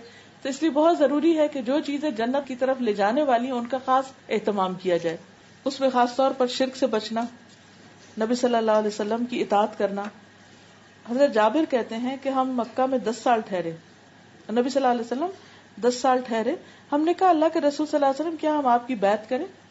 آپ نے فرمایا تم اس بات پہ بیعت کرو کہ چستی اور سستی میں میری بات سنو گے, مانو گے, تنگ دستی اور خوشحالی میں خرچ کرو گے, نیکی کا حکم دو گے, برائی سے منع کرو گے, تم اللہ کے حق میں بات کرو گے اور اس کے بارے میں ملامت کرنے والے کی ملامت سے نہیں ڈرو گے. جب میں تمہارے پاس آ جاؤں تو میری مدد کرو گے, اور جن برائیوں سے اپنے آپ کو, اپنی بیویوں اور اپنے اولاد کو بچاتے ہو مجھے بھی بچاؤ گے. اگر تم نے ایسا کیا تو تم کو جنت ملے گی. اس میں بھی کئی کاموں کا ذکر ہے. اسی طرح اللہ کی راہ میں جان دینا اور اپنی ساری زندگی اللہ کے راستے میں لگا دینا. حضرت عبداللہ بن عمر کہتے ہیں نبی صلی اللہ علیہ وسلم نے فرمایا کیا تم میری امت کی اس جماعت کو جانتے ہو جو سب سے پہلے جنت میں داخل ہوگی؟ میں نے کہا اللہ اور اس کا رسول ہی بہتر جانتے ہیں. فرمایا وہ مہاجرین کی جماعت ہے. وہ قیامت کے دن جنت کے دروازے پہ آ کے دروازے کھولنے کا مطالبہ کریں گے کہ ہمارے لیے ڈور کھول دو. دربان ان سے پوچھے گا تمہارا حساب ہو گیا؟ وہ کہیں گے کس قسم کا حساب؟ ہم مرتے دم تک اللہ کے راستے میں رہے, یعنی ساری زندگی تو ہماری اللہ کے راستے میں گزری, اللہ کے راستے میں تلواریں ہمارے کندھوں پر رہیں. وہ جو مہاجرین تھے وہاں مکہ سے مدینہ آنے والے, تو وہ دربان ان کے لیے دروازہ کھول دے گا, اور وہ عام لوگوں کے داخلے سے پہلے 40 سال قیلولہ بھی کر چکے ہوں گے. یعنی دنیا میں اگر انسان نیکی کے کاموں میں بھاگ دوڑ کرتا رہتا ہے تو جنت میں جانے کا رستہ آسان ہو جاتا ہے. عبداللہ بن عمر سے روایت ہے، نبی صلی اللہ علیہ وسلم نے فرمایا، جنت میں داخل ہونے والی سب سے پہلی جماعت فقیر مہاجروں کی ہوگی، جن کے ذریعے مکروہات سے بچا جاتا ہے. جب انہیں حکم دیا جاتا تھا تو سنتے اور اطاعت کرتے تھے. اگر ان میں سے کسی کو بادشاہ سے کوئی ضرورت پڑ جاتی تو وہ پوری نہیں کی جاتی تھی، یعنی ان کی کوئی سنتا نہیں تھا، ان کی کوئی سفارش قبول نہیں کرتا تھا، حتیٰ کہ وہ مر جاتا اور وہ خواہش اس کے سینے میں ہوتی. اللہ تعالیٰ قیامت والے دن جنت کو بلائے گا، وہ زینت، سجاوٹ، نمائش، آرائش کے ساتھ آ جائے گی. پھر اللہ تعالیٰ اعلان کرے گا، میرے وہ بندے کہاں ہیں جنہوں نے میرے راستے میں قتال کیا، ان سے قتال کیا گیا، انہیں میرے راستے میں تکلیفیں دی گئیں، انہوں نے میرے راستے میں جد و جہد کی. یعنی جو بھی موقع ہو نیکی کے کاموں میں آگے بڑھنے کا، تو ان سے کہا جائے گا، میرے بندو تم جنت میں داخل ہو جاؤ. وہ بغیر حساب کے جنت میں داخل ہو جائیں گے. یہ منظر دیکھ کر فرشتے آ کر سجدہ کریں گے، کہیں گے، اے ہمارے رب، ہم دن رات تیری تسبیح اور تقدیس بیان کرتے تھے، لیکن یہ کون لوگ ہیں جنہیں تو نے ہم پر فضیلت دی ہے؟ تو اللہ تعالیٰ فرمائے گا، یہ میرے وہ بندے ہیں جنہوں نے میرے راستے میں جہاد کیا، انہیں میرے راستے میں تکلیفیں دی گئی. سو فرشتے ہر دروازے سے داخل ہو کر کہیں گے، تم پر سلامتی ہو صبر کے بدلے، کیا ہی اچھا بدلہ ہے اس آخرت کے گھر کا. یعنی ایک تو یہ ہے کہ اپنی ذاتی زندگی میں نماز، روزہ، عبادت وغیرہ، اور ایک یہ ہے کہ اللہ کے دین کو دوسرے بندوں تک پہنچانے کی کوششیں، اللہ کے رب ہونے پہ راضی ہو جانا. پھر دو نمازوں کے درمیان میں لغو باتیں نہ کرنا. نبی صلی اللہ علیہ وسلم نے فرمایا، ایک نماز کے بعد دوسری نماز اس طرح پڑھنا کہ بیچ میں کوئی لغو کام نہیں کرو تو نام علیین میں لکھ لیا جائے گا. پھر سجدوں کی کثرت، جیسے ایک صحابی سے آپ نے فرمایا کہ تم کچھ مانگو مجھ سے، کیا چاہتے ہو؟ ان کی خدمت کرتے تھے تو وہ بڑے عقل مند تھے، دنیا کا کچھ نہیں مانگا، کہا جنت میں آپ کا ساتھ چاہتا ہوں. تو آپ نے فرمایا کچھ اور؟ اس نے پھر یہی مطالبہ کیا، فرمایا پھر سجدوں کی کثرت کرو، ہر سجدہ ایک درجہ بلند کرتا ہے. پھر آپ دیکھیے کہ عمرہ، ایک عمرے سے دوسرے عمرے تک گناہوں کے لیے کفارہ ہوتا ہے، یعنی جو دو عمروں کے بیچ میں گناہ ہو، اور حج مقبول کی جزا صرف جنت ہے. پھر صبر کا بدلہ جنت ہے. ایک عورت کو بیماری تھی مرگی کی، تو اس کو آپ نے کہا تھا کہ اگر تم صبر کرو تو تمہارے لیے جنت ہے. جس مسلمان کے 3 بچے وفات پا جائیں جو ابھی بالغ نہ ہوئے ہوں تو اللہ اپنے خاص فضل سے اس کو بھی جنت میں داخل کرے گا، کیونکہ چھوٹے بچوں سے اور طرح کی لگن ہوتی ہے. مریض کی عیادت کرنے والا جنت کے باغ میں ہوتا ہے. پھر اسی طرح نبی صلی اللہ علیہ وسلم نے فرمایا، تم مجھے 6 چیزوں کی گارنٹی دو، میں تمہیں جنت کی ضمانت دیتا ہوں. جب بات کرو تو سچ بولو، وعدہ کرو تو پورا کرو، تمہارے پاس امانت رکھی جائے تو ادا کر دو، شرمگاہوں کی حفاظت کرو، آنکھوں کو نیچے رکھو اور اپنے ہاتھوں کو روکے رکھو، یعنی ہاتھ سے کسی کو تکلیف نہ دو. پھر اسی طرح ماں کے ساتھ نیکی کرنے والے. حضرت عائشہ کہتی ہیں کہ رسول اللہ صلی اللہ علیہ وسلم نے فرمایا، میں سویا تو میں نے اپنے آپ کو جنت میں دیکھا، وہاں قرآن کریم کی تلاوت کی آواز سنائی دی. میں نے پوچھا یہ کون ہے؟ بتایا گیا کہ حارثہ بن نعمان ہے. تو رسول اللہ صلی اللہ علیہ وسلم نے فرمایا، نیک لوگ اسی طرح کے ہوتے ہیں، دراصل وہ اپنی والدہ کے ساتھ بہت اچھا سلوک کرتے تھے. اس بنا پر ان کو نبی صلی اللہ علیہ وسلم دنیا میں ہی جب تھے تو ان کو خواب میں جنت میں دیکھ لیا. پھر اسی طرح ثواب کی غرض سے عمل کرنے والے جو ہیں وہ جنت میں داخل ہوں گے. نبی صلی اللہ علیہ وسلم نے فرمایا کہ 40 خصلتیں ہیں کہ جو انسان کو جنت میں لے جانی، 40 عادتیں، 40 تھنگز نیکی، جن میں سب سے بہتر بکریوں کا کسی کو عطا کرنا ہے، یعنی کسی کو بکری دینا، یعنی بہت ہی اعلیٰ درجے کی کوالٹی. کیوں؟ کیونکہ اس سے اور بکری پیدا ہو جائے گی اس کی، اور وہ اس سے بھوکا نہیں رہے گا، اس کا ایک بزنس لگ جائے گا، اس سے وہ دودھ پیے گا. تو ایسی چیز جس کی گروتھ ہو، یہ مطلب ہے. ایک صدقہ ہوتا ہے نا کہ آپ نے دیا، وہ کھا لیا، ختم ہو گیا. ایک ہوتا ہے کسی کو کاروبار لگا دینا، بکری دے دے، اس سے ملٹی پلائی ہوتا رہے. تو جب تک وہ چیز ملٹی پلائی ہوگی آپ کی نیکی بھی اتنی ہی ملٹی پلائی ہوتی جائے گی جب تک وہ باقی رہے گی. تو جو شخص ان میں سے کسی بھی ایک خصلت پر ثواب اور اللہ کے وعدے کو سچا سمجھ کے عمل کرے. ایک اور بات ہے کہ ہم نہ ہر وقت بیچ میں رہتے ہیں، کر تو لیا، پتہ نہیں کچھ ہوگا بھی کہ نہیں، پتہ کچھ ملے گا کہ نہیں، بس وہ پتہ نہیں ٹھیک بھی ہے کہ نہیں. یہ شیطان وسوسہ ڈالتا ہے تاکہ ہم ہل جائیں اور نیکی کا کام نہ کریں. فرمایا جو ان میں سے کسی بھی اچھے کام کو یقین سے کرے گا کہ اس کا بدلہ جنت ہے تو اللہ تعالیٰ اس کو جنت میں داخل کرے گا. کہ بندہ جیسا گمان رکھتا ہے اس کے مطابق اس سے معاملہ ہوتا ہے. تو حسان کہتے ہیں کہ ہم بکری کے عطیہ کے علاوہ جن خصائل کا شمار کر سکے وہ ہے سلام کا جواب دینا، چھینک کا جواب دینا، راستے سے تکلیف دہ چیز کو ہٹا دینا، اور ہم 15 چیزوں کو گن سکے، باقی ہم کو بھول گئی کہ کون سی تھی. پھر اسی طرح ایک شخص جو تھا وہ تنگ دستوں کو مہلت دے دیتا تھا، یعنی جن کے پاس نہیں ہوتا تھا وہ قرضہ لیتے تو ان کو معاف کر دیا کرتا تھا، تو اللہ تعالیٰ نے اس کو بھی معاف کر دیا. اسی طرح ایک شخص کو جنت میں مزے کرتے دیکھا نبی صلی اللہ علیہ وسلم نے، جس نے راستے میں ایک ایسے درخت کو کاٹا تھا جو لوگوں کو تکلیف دیتا. میں کہتی ہوں کہ ہم لوگ جو راستہ بلاک کر کے کھڑے ہو جاتے ہیں، ٹریفک کو غلط پھنسا دیتے ہیں، کیسی کیسی اذیت ہوتی. تو اگر ہم گاڑی ٹھیک چلائیں اور یہ سوچ کے کہ اس سے کسی کا راستہ نہ رکے، کسی کی گاڑی بلاک نہ ہو، کسی کے گھر کے آگے نہ روک دیں، کسی غلط پارکنگ نہ کر دیں، تو یہ ساری چیزیں بھی انسان کے لیے نیکی کا سبب ہیں. کیونکہ اس زمانے میں اور طریقے تھے، آج کے دور میں تکلیف دینے کے اور طریقے ہیں. ابو برزہ کہتے ہیں ایک مرتبہ میں نے عرض کیا یا رسول اللہ صلی اللہ علیہ وسلم مجھے کوئی ایسی چیز سکھا دیں جو مجھے جنت میں لے جائے، کوئی ایسا کام بتا دیں، کیونکہ شوق تھا نا، یا جس سے مجھے کوئی فائدہ مل جائے. تو آپ نے فرمایا مسلمانوں کے رستے سے تکلیف دہ چیزیں ہٹا دو، رستہ صاف کرو. کتنی بڑی نیکی. پھر وہ کام کرنا جو نفس پہ بہت بھاری ہو، وہ جنت میں لے جاتے ہیں، جیسے سردی میں وضو کرنا اور اندھیرے میں مسجد جانا وغیرہ وغیرہ. حضرت عبداللہ بن مسعود کہتے ہیں کہ نبی صلی اللہ علیہ وسلم فرمایا کہ جس رات میں معراج پر گیا اور ابراہیم علیہ السلام سے ملاقات ہوئی تو انہوں نے کہا کہ آپ اپنی امت کو میری طرف سے سلام کہیے.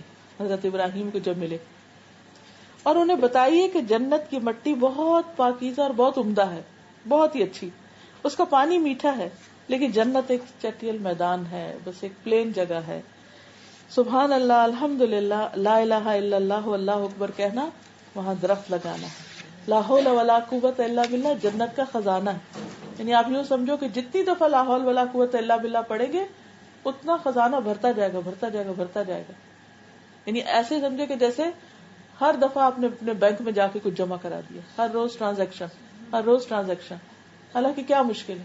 اور دنیا میں بھی غم سے نجات ہوتی ہے انسان کو جب لا حول ولا قوت الا باللہ پڑھتا ہے. کم از کم 10 دفعہ کی عادت ڈال لیں. پھر اسی طرح یہ کہ جب بھی انسان جنت کی دعا کرے تو جنت الفردوس مانگے، جنت کا اعلیٰ ترین درجہ مانگے. اور پھر اسی طرح جنت میں جو سب سے پہلے لوگ داخل ہوں گے ان کے چہرے چاند کی طرح روشن ہوں گے، جیسے 14ویں کا چاند ہوتا ہے. اور جو دوسرے درجے پہ داخل ہوں گے ان کے چہرے سب سے زیادہ چمکدار ستارے کی طرح ہوں گے، یعنی سلور. ایک کی چمک سلور ہوگی، ایک کی گولڈن. اور پھر اگر اہل جنت میں سے کوئی دنیا میں جھانکے اور اس کے صرف کنگن ظاہر ہو جائے تو سورج کی روشنی اتنی کمزور ہو جائے گی جیسے سورج نکلنے پہ ستاروں کی روشنی چلی جاتی ہے. اتنا زبردست اس کا زیور ہوگا. پھر ان کا حلیہ بہت زبردست ہوگا. 30 سال کی عمر کے لوگ ہوں گے، جوان. پھر اسی طرح کوئی بوڑھا نہیں ہوگا، کوئی بیمار نہیں ہوگا، کسی پہ کوئی تکلیف نہیں ہوگی. نبی صلی اللہ علیہ وسلم نے فرمایا بے شک جنت میں ایسے کمرے ہیں کہ اس کے باہر والے حصے کو اس کے اندر سے دیکھ سکیں گے، یعنی جیسے گلاس ہوتا ہے، اور اس کے اندر والے حصے کو باہر سے دیکھ سکیں گے، ٹرانسپیرنٹ. اللہ تعالیٰ نے انہیں ایسے انسان کے لیے تیار کیا ہے جو لوگوں کو کھانا کھلائے، سلام کو عام کرے اور رات کو نماز ادا کرے جب لوگ سو رہے ہیں. پھر اسی طرح رسول اللہ صلی اللہ علیہ وسلم سے جنت کے بارے میں پوچھا گیا. آپ نے فرمایا جو جنت میں داخل ہوگا اس کو موت نہیں آئے گی، اس میں مزے کرے گا، کبھی محروم نہیں ہوگا، اس کے کپڑے پرانے نہ ہوں گے، اس کی جوانی ختم نہ ہوگی. آپ سے پوچھا گیا جنت کس چیز سے بنی ہے؟ فرمایا ایک اینٹ سونے کی، ایک اینٹ چاندی کی، اس کا سیمنٹ کستوری ہے، مسک، اور اس کی مٹی زعفران، اس کے سنگریزے موتی اور یاقوت ہے. اب آپ دیکھیے کہ دنیا میں ایسے گھر کہاں. پھر جنت کے خیمے، پھر جنت کے بالا خانے، ستارے سے تشبیہ دی. صرف ایک کوڑا رکھنے کی جگہ دنیا و ما فیہا سے بہتر ہے. نبی صلی اللہ علیہ وسلم کے پاس ایک کپڑا ہدیے میں آیا تو ریشم کا تھا، تو صحابہ نے اس کو ہاتھ لگایا تو ان کو بہت اچھی فیلنگ آئی. تو جب آپ نے دیکھا کہ وہ اس سے خوش ہو رہے ہیں، حیران ہو رہے ہیں، تو آپ نے فرمایا جنت میں سعد بن معاذ کے رومال اس سے بھی اچھے، یعنی تم اس کپڑے کو دیکھ کے خوش ہو رہے اس سے بھی اچھے. پھر اسی طرح جنت والے کھائیں پیئیں گے، لیکن جنت میں ان کو کوئی بری سیکریشن نہیں ہوگی. کھانا جو ہے وہ صرف ایک ڈکار کی شکل میں سارا تحلیل ہو جائے گا، اور اس سے بھی بیڈ اسمیل نہیں آئے گی، مسک کی خوشبو ہوگی، اور تسبیح ان کے سانس کے ساتھ خود ہی جاری ہوتی جائے گی. پھر جنت کی نہروں کا ذکر ہے، دودھ کی نہریں، شہد کی نہریں، پانی کی، 4 قسم کی نہروں کا ذکر آتا ہے. جنت میں جو دودھ ہوگا وہ نہایت سفید اور شہد سے میٹھا ہوگا اور ٹھنڈا. پھر جنت کی نہریں مشک کے ٹیلوں یا پہاڑوں کے نیچے سے نکلیں گی. جنت میں ایک درخت ہوگا کہ سوار 100 سال بھی چلتا رہے تو سایہ ختم نہیں ہوگا. جنت کے ہر درخت کا تنا سونے کا ہے، سٹیم جو ہے. پھر جنت میں اونٹوں کی گردنوں کے برابر پرندے ہوں گے. صحابہ حیران ہوئے تو آپ نے فرمایا کہ جو انہیں کھائیں گے اس سے بھی زیادہ صحت مند ہوں گے. یہ مجھے حدیث بہت ہی دلچسپ لگی. آپ نے فرمایا ایک بدو آیا تو اس نے کہا کہ مجھے گھوڑے بہت پسند ہیں، جنت میں گھوڑے ہوں گے؟ جیسے ہم سے بچے پوچھتے ہیں نا. آپ نے فرمایا اگر تم جنت میں داخل ہوگے تو ایسا گھوڑا دیا جائے گا جو یاقوت کا ہوگا، اس کے 2 پر ہوں گے، تم اس پر سواری کرو گے، جہاں چاہو گے گھومتے پھرو گے. اس وقت کسی کو نہیں پتا تھا کہ جہاز بھی ہوں گے یا جیٹ ہوں گے یا اور چیزیں ہوں گی. تو اب آپ دیکھیے کہ جیسے بڑے سے بڑے پلینز بھی ہیں، چھوٹے بھی ہیں، مگر پھر وہ لوہے شوہے سے بنتے ہیں، تو وہ یاقوت کا بنا ہوا ہوگا. کیا خوبصورتی اس کی. اور اس کے 2 پر ہوں گے، اور تم جدھر چاہو گے جنت میں گھوم پھر کے آ جاؤ گے، یعنی کوئی ٹریفک کا پرابلم نہیں ہوگا. جمعے کے دن کا خاص نظارہ ہوگا جنت میں. اس دن لوگ ایک بازار میں جائیں گے جس میں مسک کے ٹیلے ہوں گے، اور اس میں ہوا چلے گی تو وہ خوشبو ساتھ اڑ کے ان کے کپڑوں کو لگا دے گی، اور وہ پہلے سے زیادہ خوبصورت ہوں گے. جب وہ اپنے گھر والوں کے پاس جائیں گے تو وہ کہیں گے کہ آپ تو پہلے سے بھی زیادہ خوبصورت ہو کر آئے. اب دیکھیے کہ ہم تو دنیا میں وہ بازار سے ہو کر آئے تو لازماً آ کے چینج کرنا پڑتا ہے، زیادہ ہی بو آنے لگتی پسینے کی اور دھوئیں کی اور مٹی کی، لیکن وہاں ان کا حسن اور بڑھ جائے گا. لیکن وہ اپنے گھر والوں کو اپریشیٹ کریں گے کہ ہمارے پیچھے تم بھی بہت زیادہ خوبصورت ہوگی. جنت میں ہر دم خوبصورتی بڑھتی رہے گی، اور جہنم میں ہر دم عذاب بڑھتا رہے گا. فذوقوا فلن نزیدکم الا عذابا. اور یہاں ہر دم خوبصورتی، اور پھر یہ کہ کبھی موت نہیں ہوگی، ہمیشہ ہمیشہ وہاں رہنا ہوگا. لیکن اس کے لیے جو کرنے کے کام بتائے گئے ہیں وہ کرنا ضروری ہے. اللہ تعالی ہمیں عمل کی توفیق عطا فرمائے. وآخر دعوانا ان الحمد للہ رب العالمین. آپ کچھ کہنے کے وہ ان کا سوال یہ ہے کہ جب کوئی فوت ہو جائے تو ڈیلی بیسس پہ کیا کریں. دیکھیں کہ جب کوئی فوت ہوتا ہے تو کچھ چیزیں تو فوری کرنے کی ہوتی ہیں اسی وقت، جیسے اس کے کفن دفن کا انتظام ہے، جنازے کا انتظام ہے، اس کے اوپر اگر قرضہ ہے تو اس کے ادا کرنے کا انتظام ہے. پھر دفن کر دیا، جنازہ پڑھ کے دعائیں مانگ کے، اس کے بعد وراثت تقسیم کرنا ضروری ہے. پھر کچھ چیزوں سے بچنا ضروری ہے کہ بین وین نہیں کرنے چاہیے، رونا چیخنا چلانا نہیں چاہیے، 3 دن سے زیادہ تعزیت نہیں ہونی چاہیے، غم افسوس نہیں منانا چاہیے. 3 دن کے بعد سب اپنے کام میں چلے جائیں. صرف عورت کو اجازت ہے کہ شوہر کے لیے 4 مہینے 10 دن ری میری نہیں کرے گی، اپنے آپ کو بیوٹیفائی نہیں کرے گی، گھر سے باہر نہیں جائے گی. پھر اس کے بعد یہ ہے کہ جو میت فوت ہو جاتی ہے، اس کے جب یہ ساری چیزیں ہو جاتی ہیں تو اس کے بارے میں بات اچھی کرنی چاہیے. اس کی خوبیوں کا ذکر کرنا اس کے نام اعمال میں اضافے کا ذریعہ بنتا ہے. عام طور پر لوگ ذکر اچھا نہیں کرتے، ہرٹ کیا یا کچھ کیا تو اس کی باتیں مرنے کے بعد بھی لے کے بیٹھ جاتے. اس سے بچنا چاہیے. وہ پہنچ گیا جہاں اس نے پہنچنا تھا، اختلاف تھا بھی تو زبان بند کر لینی چاہیے. تو لوگوں کی جو گواہی ہے وہ جمع ہو رہی ہے وہاں کہ لوگ کیا کہتے تھے اس شخص کو. پھر اس کے علاوہ دعا جو ہر مسلمان کو دوسرے کے لیے کرنی چاہیے.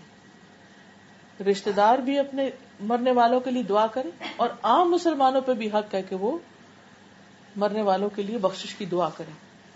اسی لیے ہم جب نماز پڑھتے ہیں تو ہم کہتے ہیں ربنا اغفر لی ولوالدی وللمؤمنین یوم یقوم الحساب. اب مومنین کے لیے دعا ہو رہی، والدین کے لیے خاص طور پر ہو رہی ولوالدی.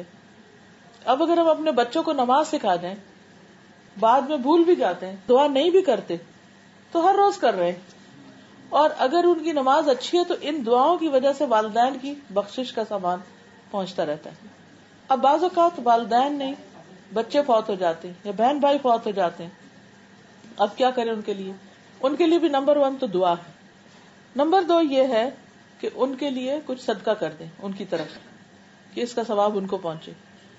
اگر ان کے اوپر زکوٰۃ فرض ہے ابھی رہتی ہے تو زکوٰۃ ادا کریں، پہلے صدقہ کرنے سے پہلے زکوٰۃ دیں. اگر روزے رہتے ہیں تو ان کے روزے رکھ دیں، اگر خود نہیں رکھ سکتے تو فدیہ دے دیں. اگر ان پہ حج فرض تھا اور وہ حج کرے بغیر فوت ہو گئے تو ان کی طرف سے حج بدل کریں. اگر خود نہیں کیا ہو، کیونکہ حج بدل وہ کرتا ہے جس نے اپنا حج کیا ہو، تو کسی اور سے کروا لیں. یا یہ ہے کہ پھر 1 سال اپنا کر لیں اور 1 ان کا کروا دیں. لیکن اگر ان کے اوپر حج فرض نہیں تھا تو پھر لازم نہیں ہے. پھر اس کے بعد کوئی بھی وہ کام کہ جو آپ ہدیتاً چاہتے ہیں کہ اس کو ثواب اس کا ملتا رہے، جو صدقہ جاریہ کے کام ہوتے ہیں، وہ آپ اس کی طرف سے کر سکتے ہیں. یعنی بخشش کی دعا کے علاوہ، اس کے ذکر خیر کے علاوہ، اس کے لیے صدقہ خیرات جس میں کھانا کھلانا اور یہ سب چیزیں اپنی جگہ، لیکن ایک انویسٹمنٹ کرنا. صدقہ جاریہ از لائک انویسٹمنٹ کہ جس کا پروفٹ جو ہے وہ نفع جو ہے اس کو پہنچتا رہے. تو یہ چند چیزیں ہیں. اس کے ساتھ ساتھ صبر. کل میں نے وہ لا آف بیرل بتایا تھا نا کہ بیرل کا قانون جو ہے کہ اگر آپ اوپر سے کنٹینر بھر رہے ہیں اور نیچے سے سوراخ ہے سب نکل جائے گا. آپ دعائیں بھی کر رہے ہیں، آپ ذکر خیر بھی کر رہے ہیں، آپ سب کچھ کر رہے ہیں، لیکن ساتھ آپ اس کی برائیاں بھی کر رہے ہیں، تو ادھر آپ نے جو ڈالا وہ دوسری طرف سے نکلتا جا رہا ہے. پلس خود صبر کرنا، کیونکہ جو کوئی کسی میت پہ بین کرتا ہے تو میت کو بھی اس کا عذاب ہوتا ہے. اب کیوں؟ اس کا کیا قصور؟ کیونکہ وہ اگر یہ چاہے کہ اس کے پیچھے لوگ اس کو روئیں تو پھر اس کو سزا ملتی. اگر وہ نہیں کہے تو پھر کوئی بات نہیں، پھر اس کے ذمہ نہیں، پیچھے والوں کے ذمہ ہے. میں سوچتی ہوں کہ ہم کتنے سیلفش ہوتے ہیں کہ جانے والے کے نقصان پہ ہم کو اپنی پڑی ہوتی ہے، ہم رونا دھونا ضرور کرتے رہتے ہیں. اس کو کیا فائدہ دے رہا ہے وہ نہیں ہم سوچتے. تو جتنا بھی ہم کو غم ہے، دکھ ہے، ڈپریشن ہے، اس کو چینلائز کر دیں اور اس کا رخ موڑ دیں کہ اگر واقعی ہم کو اس سے پیار ہے تو ہم وہ کریں اس ٹائم پر جو اس کو فائدہ دے. وہ نہیں کریں کہ جو ہمارے دل کو ذرا تسلی ہو رہی ہے یا ہم اچھا فیل کر رہے ہیں رو کر یا فکر کر کے یا لوگوں کو ہر وقت بتا کے کہ ہم پریشان ہیں. اس سے اس کو کوئی فائدہ نہیں ہونے کا. تو دعا، صدقہ خیرات، اس کے قرضے، فرض، وراثت، ان چیزوں کی تقسیم، اس کی وصیت اگر کوئی کی ہے تو اس کو پورا کرنا، اور عام حالات میں بھی کلمہ خیر. اس طرح کی نیت کرنا کہ نفل پڑھ لیے یا پھر کوئی سورہ پڑھ لی اور یہ نیت کر لی کہ اس کا ثواب تم تک پہنچے. دیکھیے کتنی حد تک دین میں جو بھی چیزیں نا وہ ہم کو قرآن و سنت سے ملتی ہے.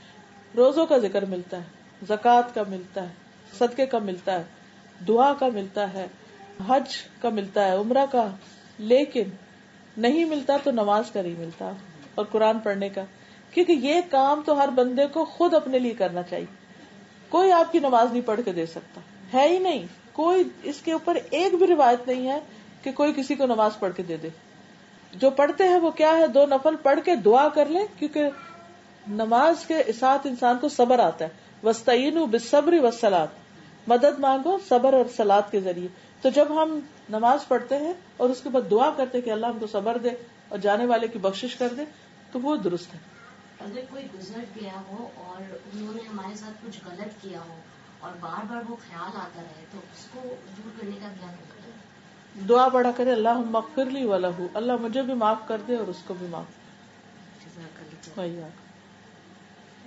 ہاں پوچھے. وہ ایک سوال تھا مجھے کوئی پوچھی ہے کہ ان کے بیٹے نے شادی کر لیا کہ غلط لڑکی سے شادی کر لیا، تو ابھی باپ نے انکار کر دیا کہ تم سے میرا کوئی تعلق نہیں ہے until and unless we are satisfied that girl is okay for you. تو ابھی ماں تو بہت ترس رہی ہے، تو اس کو یہ پتا چلا کہ 3 دن کوئی مسلمان سے بات نہیں کر کے نہیں رہا جاتا، یہ صحیح نہیں. تو وہی پوچھ رہی ہے تو اگر if I talk to my son I'm going against my husband, so what do I do? تھوڑا ایسا خاموش رہے، کیونکہ وہ اس کے لیے جو دل میں گرج پالے گی. آپ تو چاہتی ہیں، کئی دفعہ ایسا نہیں ہوتا ہم مہینوں نہیں کسی سے بات کرتے، تو اگر ایک مصلحت کے لیے تھوڑا دیر رک جائے تو کوئی حرج نہیں ہے حتیٰ کہ معاملہ ٹھنڈا ہو جائے. ورنہ یہ ہوتا ہے کہ گھر میں پھر فساد بڑا ہو. اور باپ کیونکہ جائز وجہ سے ہی ناراض ہے. جی اور ایک سوال آپ کا، کسی کے جو جسے بیٹی کو شادی کر دیا گیا ہے، اس کی جیسے ان لوگ کو پتہ نہیں تھا کہ ان لوگ بہت یعنی مزہ اس کا پابندی بہت کرتے ہیں ان کو فیملی، تو ابھی خوش بھی نہیں ہے وہ لڑکی، اتنا نماز بھی نہیں پڑھتی ہے، انہیں ویسے اسلامک بہت نہیں ہے مگر کوڈ ٹھیک ہے، مگر اس کا لڑکی کا فیملی کا سائڈ سے یہ سب کچھ نہیں ہے، مگر وہ جو لڑکا جس سے شادی کیا گیا اس کا فیملی اور وہ بہت یہ سب کرتے ہیں، ابھی کیا ان لوگ پھر خوش بھی نہیں ہیں، وہ husband and wife they are not happy also. So in this case, what do they do? And what does she do? The girl is in a dilemma, whether she should stay with him or leave him. بہت بڑا اور بھی کچھ استخارہ کریں. استخارہ کریں. ٹھیک ہے. سبحانک اللہم و بحمدک نشہد ان لا الہ الا انت نستغفرک و نتوب الیک انت نستغفرک و نتوب الیک انت نستغفرک و نتوب الیک انت نستغفرک و نتوب الیک انت نستغفرک و نتوب الیک انت نستغفرک و نتوب الیک انت نستغفرک و نتوب الیک انت نستغفرک و نتوب